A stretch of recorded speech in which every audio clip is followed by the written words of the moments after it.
பணக்காரங்க செய்யக்கூடிய மற்றும் ஏழைகள் செய்யாத 10 விஷயங்கள் என்னன்னு தான் இந்த வீடியோல பார்க்க போறோம். 10 things rich people do and poor peoples do not. Hello guys, welcome to our channel. நான் தான் உங்கள் தமிழ். இன்னைக்கு நம்ம பணத்தை பத்தின ஒரு இன்ட்ரெஸ்டிங்கான வீடியோ பத்தி தான் பார்க்க போறோம். பணம் நம்ம லைஃப்ல ரொம்ப இம்பார்ட்டன்ட் இல்லையா? அப்படிப்பட்ட பணம் ஏன் ஏழை மக்கள் கிட்ட இல்லாம எப்பவுமே பணக்காரங்க கிட்டே சேர்ந்துகிட்டு இருக்கு? அப்படி பணக்காரங்க என்னதான் பண்ணிக்கிட்டு இருக்காங்க? மக்களை ஏமாத்தி பணம் பண்றவங்கள பத்தி நான் பேச வரல. பணத்தை பத்தின புரிதலோட அது தனக்கான வேலையை செய்ய வைக்கிற பணக்காரங்களை பத்தி தான் இன்னைக்கு நம்ம பேச போறோம். நிறைய தடவை நம்ம யோசிச்சிருப்போம், இவங்க எப்படி நம்பவே முடியாத அளவுக்கு பணக்காரங்களா இருக்காங்க அப்படின்னு. நாம நம்ம தகுதிக்கு என்னவோ அதுக்கேத்த மாதிரி இருந்துப்போம். நமக்கு எதுக்கு இந்த பணக்கார ஆசையெல்லாம் அப்படின்னு யோசிச்சிருப்போம். இப்படி பணக்காரனா மாறணும்னா ஏதாவது ரகசியம் இருக்கா என்ன? இந்த மாதிரி உங்க மனசுல நிறைய விஷயம் ஓடிக்கிட்டு இருக்கோம். பணக்காரங்க பண்ணக்கூடிய ஏழைகள் பண்ணாத 10 விஷயங்களை என்னென்னங்கிறத இந்த வீடியோ மூலமா உங்களுக்கு பகிர்ந்துக்க போறேன். வாங்க வீடியோக்குள்ள போகலாம். அதுக்கு முன்னாடி நம்ம சேனலை மறக்காம சப்ஸ்கிரைப் பண்ணிடுங்க. Number 1, rich believe in the law of income. பணக்காரர்கள் வருமான விதியை நம்புறாங்க. ஒரு ஏழை தான் செஞ்ச வேலைக்கு கூலி கிடைச்சா போதும் நினைக்கிறாரு. உதாரணத்துக்கு 4 மணி நேரம் நீ வேலை செஞ்சா கூலி 200 ரூபானா அவன் வேலை செய்யறதுக்கு அந்த 4 மணி நேரத்துக்கு கூலிக்காக மட்டும்தான் இருக்கும். ஆனா ஒரு பணக்காரன் தான் என்ன வேலை செய்யறமோ அந்த வேலைக்கு நிகரான சம்பளத்தை வாங்கிக்கிறான். அந்த வேலை முடிய ஒரு நாள் ஆகலாம், ஒரு வாரம் ஆகலாம், ஏன் ஒரு வருஷம் கூட ஆகலாம். உதாரணத்துக்கு ஒரு லேப்டாப் எடுத்துக்கலாம். அது முழுசா உருவாக்கி மார்க்கெட் பண்ண வர பணக்காரங்களுக்கு சம்பளமே கிடைக்காது அல்லது வருமானம் கிடைக்காது. மார்க்கெட் பண்ணதுக்கு அப்புறம் அவங்களுக்கு அந்த பொருளுக்கு ஏத்த பண வரவு அதிகமாவே இருக்கும். பொதுவா கடின உழைப்புன்றது வெற்றி தரும்னு சொல்லுவாங்க. ஆனா ஒரு திட்டமிடாத கடின உழைப்பு திறமை இல்லாத நிலையை வெளிப்படுத்தும். உங்களுடைய கடின உழைப்பு திறமையான திட்டத்திற்கு ஒருங்கிணைஞ்சு இருக்கணும். அடுத்து number 2, the rich like to read. பணக்காரங்க புத்தகம் படிப்பதில் ஆர்வம் உள்ளவங்களா இருக்காங்க. பொதுவாக நாம இங்க பார்க்கக்கூடிய உயர்ந்த பணக்காரங்க வரிசையில் இருக்கக்கூடிய எல்லாருமே கடைபிடிக்கக்கூடிய ஒரு முக்கியமான விஷயம்னா அது புக் ரீட் பண்றது தாங்க. நீங்க பொழுதுபோக்குக்காக புத்தகத்தை வாசிக்கக்கூடிய ஒரு ஆளா இருக்கலாம். இன்னும் சில பேர் கதைகள், கவிதைகள்னு பல வகையான புத்தகங்களை வாசிக்கக்கூடிய நபரா கூட இருக்கலாம். ஆனால் குறிப்பிட்டு சொல்லணும்னா சுய முன்னேற்றத்திற்காக செல்ஃப் ஹெல்ப் புக்ஸ் விரும்பி படிக்கக்கூடிய நபர்கள் ரொம்பவே கம்மின்னு சொல்லலாம். பணக்காரர்கள் எல்லாருமே தங்களுடைய சுய முன்னேற்றத்திற்காகவும் தன்னை மேம்படுத்திக்கிறதுக்காகவும் நிறைய புத்தகங்களை வாசிக்கிறாங்க.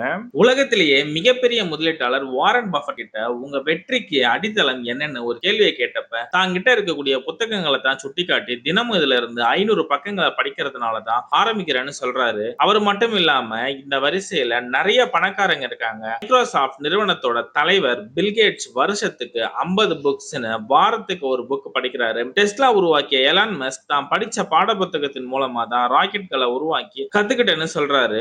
பொதுவா நம்ம ஏழைகளை பார்த்தோம் அப்படின்னா வாழ்க்கையோட சுய முன்னேற்றத்திற்காக புத்தகம் வாசிக்கக்கூடிய பழக்கம் ரொம்பவே கம்மி தான் இல்லைன்னு கூட சொல்லலாம். அறிவு அப்படிங்கிறது கூட்டு வட்டி மாதிரி வேலை செய்யும் அப்படின்னு பணக்காரங்க நம்புறாங்க. அறிவு எப்படி பயன்படுத்தணும்னு நல்லாவே தெரிஞ்சு வச்சிருக்காங்க. அடுத்து number 3, rich focus on opportunities not அப்டக்கிள்ஸ். தடைகளை விட வாய்ப்புகளை அதிகமா கவனம் செலுத்தி இருக்காங்க. ஒரு சின்ன ஸ்டோரி மூலமா இதை உங்களுக்கு நான் புரிய வைக்கலாம்னு விரும்புறேன். ஒரு செருப்பு விற்கக்கூடிய தொழிலாளி தன்னோட தொழிலை ஆரம்பிக்க ஒரு புது நாட்டுக்கு போறாரு. அங்க இருக்கக்கூடிய யாருமே செருப்பு போடக்கூடிய பழக்கம் இல்ல. அவங்க செருப்பு விற்கவே ரொம்ப கஷ்டமா இருக்காது. அவருக்கு இருக்கக்கூடிய பெரிய பிரச்சனை அந்த ஊர்ல யாருமே செருப்பு போடல அப்படிங்கிறது தான். விரக்தியாகி ஊரை விட்டு போற நினைக்கிற அப்ப அந்த ஊருக்கு இன்னொரு செருப்பு விற்கக்கூடிய தொழிலாளி வராரு. அவர்கிட்ட வந்தவர் சொல்லியிருக்காரு, இந்த ஊர்ல செருப்பு வித்து பிழைக்கவே முடியாது, இங்க யாருமே செருப்பு போட மாட்டேங்கிறாங்க அப்படின்னு என்னால பொழப்பு நடத்த முடியாம நானே ஊரை விட்டு போறேன்னு சொல்றாரு. புதுசா வந்தவர் சந்தோஷமா சொல்றாரு, அடடே இங்க யாருக்கிட்டயுமே செருப்பு இல்லையா? அப்படின்னா எல்லார்கிட்டயும் ஒரு ஜோடி செருப்பு விற்கலாமே அப்படின்னு ஊருக்குள்ள போறதுதான் நினைச்சாரு. நினைச்ச மாதிரியே தன்னுடைய திறமையால எல்லார்கிட்டயுமே செருப்பு வாங்க வைக்கிறாரு.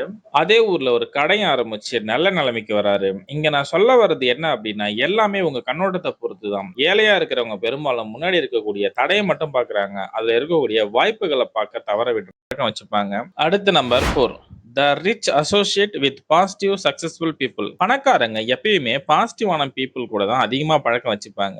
உங்க எல்லாருக்குமே தெரிஞ்ச வாசகம்னா இது ஒண்ணு, உன் நண்பன் யார் என்று சொல், நீ யார் என்று சொல்கிறேன். உங்க நண்பங்க எப்படிப்பட்டவங்கன்னு தெரிஞ்சா நீங்க எப்படிப்பட்டவர்னு கணிக்க முடியும். பணக்காரங்க பண்ணக்கூடிய விஷயமே தங்களை சுத்தி எப்பவுமே நல்ல பாசிட்டிவ் மக்களை தான் வச்சிருப்பாங்க. எதையும் செய்யலாம், செய்ய முடியும்னு சொல்லக்கூடிய மக்கள் தான் பணக்காரங்களை சுத்தி இருப்பாங்க. இதெல்லாம் முடியாது, செய்யாதுன்னு சொல்லக்கூடிய மக்கள் இருக்கிறது கிடையாது. அப்படிப்பட்ட ஆளுங்களை அவங்க அவங்க சேர்க்கிறதே கிடையாது. இப்ப உங்கள நெறைய பேத்துக்கு புரிஞ்சிருக்கும். ஏன் இன்னும் நம்ம ஏழையாவே இருக்கோம்னு. பணக்காரங்களோட மிகப்பெரிய நம்பிக்கை அவங்க செலவு செய்யக்கூடிய டைம், அதிகப்படியான நேரம், சுத்தி இருக்கிறவங்க பாசிட்டிவ் பீப்பிளா இருக்கக்கூடியவங்க அப்படிங்கிறதால தான் இருக்கு. அது அவங்களுக்கு வெற்றியும் தருது. அப்ப ஏழைகள் தங்கள சுத்தி இருக்கக்கூடிய நெகட்டிவ் பீப்பிள்ஸ அவாய்ட் பண்ணிட்டு தான் நீங்க உங்க லைஃப குரோ பண்ணி கொண்டு போக முடியும் அப்படிங்கிறத தெளிவா புரிஞ்சு வச்சுக்கோங்க.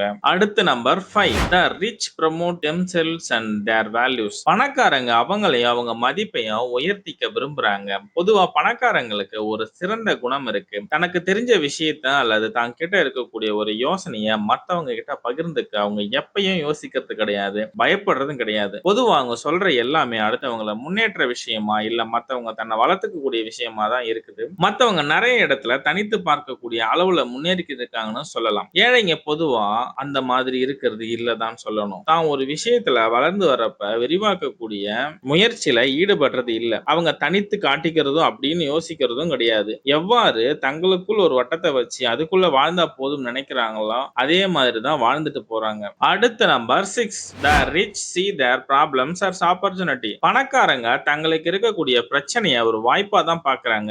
ஏழைங்களுக்கு பண நெருக்கடி வரப்ப ஒரு பிரச்சனைய பெரிய பிரச்சனையை எடுத்து அதுல இருந்து பழைய நிலைமைக்கு வாழ்க திரும்பி வந்தா போதும்னு அதிகமா யோசிப்பாங்க. நம்ம வீட்ல கூட பார்த்திருப்பீங்க. அப்பா பண கஷ்டம் வரப்ப பிரச்சனைய எப்படி சமாளிக்கிறாருன்னு. இங்க எல்லாருமே பிரச்சனைய முடிக்க தான் யோசிக்கிறாங்க தவிர அதுல இருந்து நம்ம வளரணும்னு யோசிக்கிறது இல்ல. பணக்காரங்க யோசிக்கிறாங்க அவங்க லைஃப்ல வரக்கூடிய நிதி நெருக்கடிய சமாளிக்க அது ஒரு சவாலா எடுத்துக்கிறாங்க.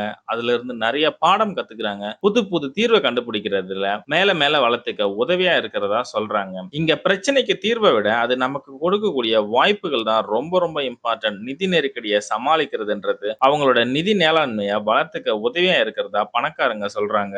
அடுத்த number 7. The rich think both, the poor think either or. பணக்காரங்களும் ஏழைகளும் ஒரே விஷயத்தை எப்படி பார்க்கறாங்கன்னு பார்க்கலாம். ஒரு கடையில ஐஸ்கிரீம் அண்ட் பீட்சா ரொம்பவே ஃபேமஸ். ரெண்டுமே $5 ஒரு கணக்கு வச்சுக்கலாம். ரெண்டு விதமான மனிதர்கள் இப்போ நம்ம எடுப்போம். ஒருத்தர் சாதாரணமா யோசிக்கக்கூடிய மைண்ட் செட் உள்ள மனிதர், இன்னொருத்தர் ரிச்சா யோசிக்கக்கூடிய மைண்ட் செட் உள்ளவர். இந்த இடத்துல சாதாரணமா யோசிக்கக்கூடியவர் $5 வச்சு ஐஸ்கிரீம் இல்லனா பீட்சா இது ரெண்டுத்துல ஏதாவது ஒண்ணு மட்டும் வாங்கி சாப்பிடலாம்னு யோசிப்பாங்க. பட் இந்த இடத்துல ரிச் பீப்புள்ஸ் யோசிக்கக்கூடிய மைண்ட் செட் எப்படி இருக்கும் அப்படின்னா அந்த ரெண்டையுமே எப்படி வாங்குறதுன்னு யோசிப்பாங்க. தான் கிட்ட இருக்கக்கூடிய $5க்கு 24 வாட்டர் பாட்டில் வாங்கி அதை ரோட்ல தண்ணி வாங்குறவங்க கிட்ட ஒரு பாட்டில் 5 சென்ட் வித்துட்டு அதுல இருந்து கிடைக்கக்கூடிய $12 ஐஸ்கிரீம் அண்ட் பீட்சா ரெண்டையும் வாங்கிட்டு அது போக எக்ஸ்ட்ரா $2 கையில மிஞ்சக்கூடிய அளவுக்கு தங்களுடைய எஃபர்ட்டை போடுவாங்க.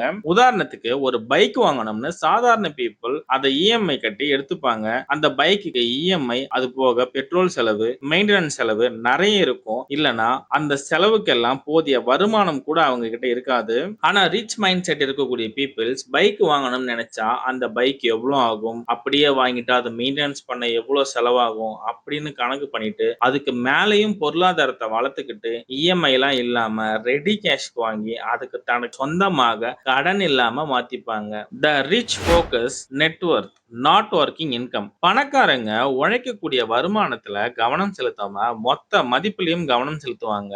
பொதுவா ஒரு ஏழையோட கவனம் ஒரு மணி நேரத்துக்கு $20 சம்பளம்னா அதை மட்டும் தான் யோசிக்கிறாங்க. அதை எப்படி சேமிக்கிறது அப்படின்னு தெரிஞ்சா பிரச்சனை இல்லை. அவங்க யோசிக்காத பட்சத்துல அதுவே பெரிய ப்ராப்ளமா வந்து முடிய வாய்ப்புகள் அதிகமா இருக்கு. ஆனா பணக்காரங்க அப்படி யோசிக்கிறது கிடையாது. அவங்க மணி நேரம் எவ்வளவு சம்பளம்னு பார்க்க மாட்டாங்க. மொத்த வருமானத்தை பத்தியும் அவங்க யோசிக்க மாட்டாங்க. அது பிற்காலத்துல எவ்வளவு பெரிய தொகையா மாறும் அப்படிங்கறத தெரிஞ்சு வச்சிருப்பாங்க.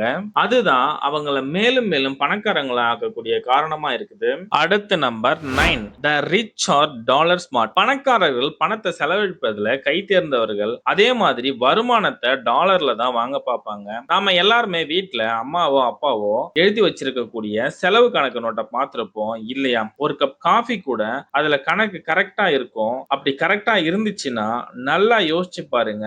இந்த மாதிரி நீங்க வருஷம் எவ்வளவு செலவு நோட்டை எழுதி வச்சிருப்பீங்க. தோராயமா 10 வருஷம் எழுதி வச்சிருந்தா கூட இந்நேரம் நீங்க பணக்காரங்களாகி இருக்கணும். என்ன காய்ஸ் ஆச்சரியமா இருக்கா? கண்ணுக்கு தெரியாத செலவை குறைச்சி சேமிப்பு அதிகப்படுத்துறது தான். அப்படி பார்த்தா 10 வருஷத்துல நிறைய சேமிச்சிருக்கணும். செஞ்ச செலவுக்கு உங்ககிட்ட ஏதாவது காரணம் இருக்கலாம். ஆனா சேமிக்காம இருப்பீங்க அப்படின்னா நீங்க ஏழையா இருக்க நீங்க தான் காரணமா இருக்க முடியும். ஒரு பணக்காரன் செய்யக்கூடிய செலவு உங்களை வியக்க வைக்கலாம். இருக்கலாம். என்னடா இவ்ளோ காசு செலவு பண்ணி இந்த கோர்ஸ படிக்கணுமா? இந்த மீட்டிங் கலந்துக்கணுமா? காசு கட்டணுமா? புக் நெறைய வாங்கி தேவையில்லாத செலவு பண்ணணுமா? இப்படி நெறைய கேள்விகள் இருக்கும் இல்லையா? பணக்காரங்க பண்ணக்கூடிய எல்லா செலவுமே அவங்களுக்கு பல மடங்கு லாபத்த திருப்பி தருது. அவங்க செய்யக்கூடிய ஒவ்வொரு செலவுமே வருமானம் தான். அவங்களுக்கு அறிவு வளர்த்தக்கூடிய லாபம் தானே.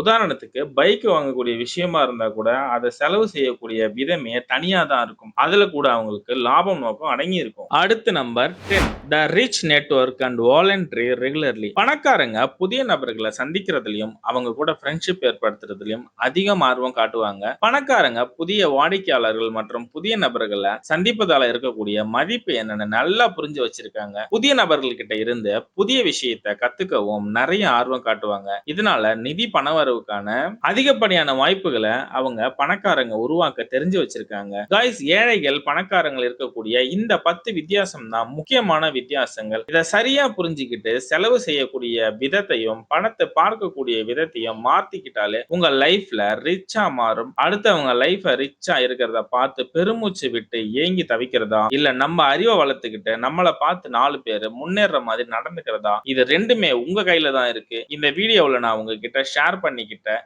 இந்த 10 விஷயமும் உங்களுக்கு பயனுள்ளதா இருக்கும்னு நான் நம்புறேன். எஸ் மீன்ஸ் கமெண்ட்ல தயவு செஞ்சு எஸ்ன்னு டைப் சொல்லுங்க. யாருமே கமெண்ட் பண்ண மாட்றீங்க. ரொம்பவே கஷ்டமா இருக்கு. இந்த வீடியோ பார்க்குற உங்கள புடிக்குதா புடிக்கலையா தெரியல. சோ முடிஞ்ச வரைக்கும் உங்க ஒப்பீனியனை ஒரு வரியோ 2 வரியோ தயவு செஞ்சு கமெண்ட் பாக்ஸ்ல கமெண்ட் பண்ணுங்க. சோ பயனுள்ளதா இருந்தா இந்த வீடியோவுக்கு ஒரு லைக் பண்ணிட்டு நம்ம சேனலை மறக்காம சப்ஸ்கிரைப் பண்ணிடுங்க. இன்னும் இது மாதிரி நிறைய மணி ரிலேட்டட், பணம் ரிலேட்டட், பிசினஸ் ரிலேட்டட் வீடியோஸ் நான் போஸ்ட் பண்ண தயாரா இருக்கேன். Thank you guys. இன்னொரு வீடியோவில் மீண்டும் சந்திப்போம். அது வரைக்கும் உங்களிடமிருந்து விடைபெறுவது நான் உங்கள் தமிழ். Thank you so much. பாய்.